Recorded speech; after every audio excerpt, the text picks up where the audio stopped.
Halo semua, yang terhormat kepada dosen kami, Bu Ratih, selaku dosen mata kuliah Business Communication.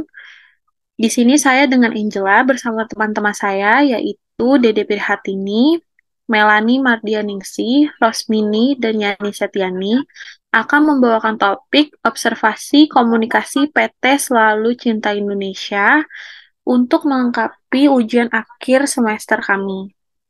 Next slide. Di sini terdapat 6 konten, yaitu yang pertama ada profil singkat perusahaan, lalu yang kedua struktur organisasi, yang ketiga gambaran pola komunikasi, keempat hasil analisa, kelima kesimpulan dan saran, yang terakhir ada lampiran. Saya akan membahas yang pertama yaitu profil singkat perusahaan dari PT Selalu Cinta Indonesia. Untuk alamat terdapat di Jalan Lingkar Selatan Salatiga, kilometer 2, Ran 2 Acir, Argomulyo, Kota Salatiga, Jawa Tengah, dengan kode pos 50735. Untuk kontaknya kita ada nomor telepon, email, dan terdapat website juga. Selanjutnya akan dilanjutkan oleh teman saya, yaitu Dede. Baik, terima kasih. Selanjutnya yaitu di sini saya akan menerangkan dari struktur organisasi PT Selalu Cinta Indonesia. Yang pertama yaitu direksi, direktur utama, direktur keuangan, dan selanjutnya direktur personalia dan direktur. Dan selanjutnya manajer, manajer personal, manajer pemasar, dan manajer pabrik, manajer administrasi dan gudang. Oke, selanjutnya yaitu gambaran pola komunikasi.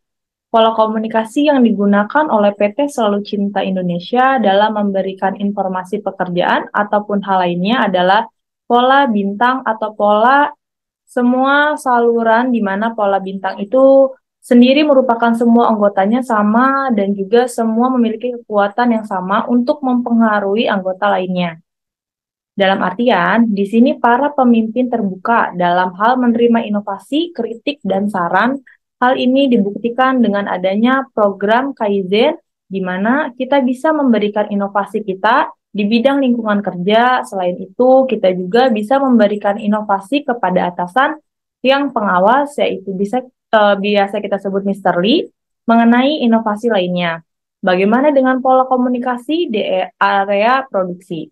Di sini saya akan membandingkan pola komunikasi di dua divisi berbeda, yaitu divisi cutting dan divisi sewing, yang akan dijelaskan oleh rekan saya. Gambaran pola komunikasi divisi cutting line 6, gaya kepemimpinan di divisi cutting ini menggunakan gaya kepemimpinan tipe X dan tipe Y, di mana pemimpin tersebut bisa dibedakan menjadi sifat dan sikap para bawahannya dan bisa menyesuaikan diri dengan para pegawainya. Pada tipe kepemimpinan seperti ini memudahkan untuk berkomunikasi dengan pegawainya tanpa hambatan.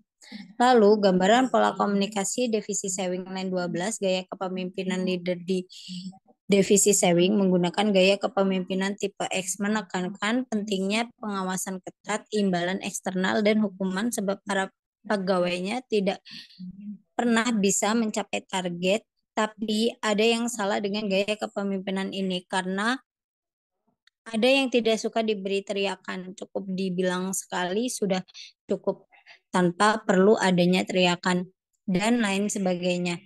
Hal ini tentunya menyebabkan krisis komunikasi sehingga banyak pegawai di line tersebut memilih mengundurkan diri setelah dan sebelum Lebaran. Bahkan line ini menjadi line dengan karyawan resign paling banyak di periode tersebut.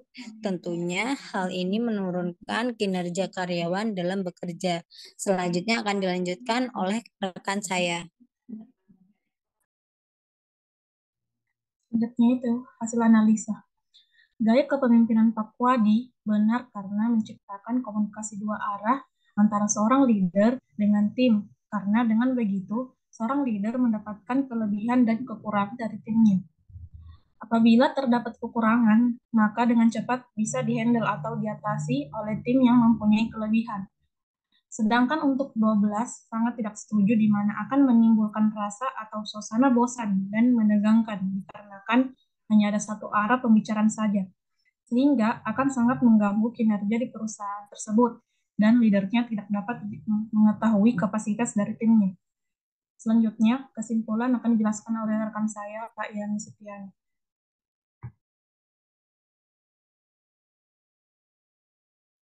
Terima kasih Kak Rosmini. Untuk selanjutnya yaitu mengenai kesimpulan dan saran. Untuk kesimpulan, dengan business communication itu dapat mempermudah perusahaan untuk mencapai tujuannya. Setiap anggota organisasi harus memiliki visi dan misi yang sama. Ketika semua karyawan dan atasan memahami dan menyadarinya, serta kompak dalam menjalankan tugasnya, segala sesuatu yang telah terjadi, keputusan dapat tercapai dengan mudah. Dan untuk saran, sumber daya manusia dalam perusahaan berasal dari berbagai latar belakang. Itulah yang menjadikan tantangan dalam perusahaan dan harus dapat kita atasi dengan memanfaatkan business communication yang baik. Karena saat menjalankan perusahaan, karyawan perlu mengandalkan informasi yang akurat. Semua ini adalah aset untuk menetapkan tujuan, strategi, dan pengambilan keputusan. Next. Dan berikut adalah lampiran dokumentasi ketika wawancara dengan Ibu Debbie dari Divisi Sewing di PT Selalu Cinta Indonesia. Dan yang kedua yaitu dokumentasi untuk wawancara dengan Bapak Puadi Divisi Cutting di PT Selalu Cinta Indonesia. Demikian presentasi dari kelompok kami.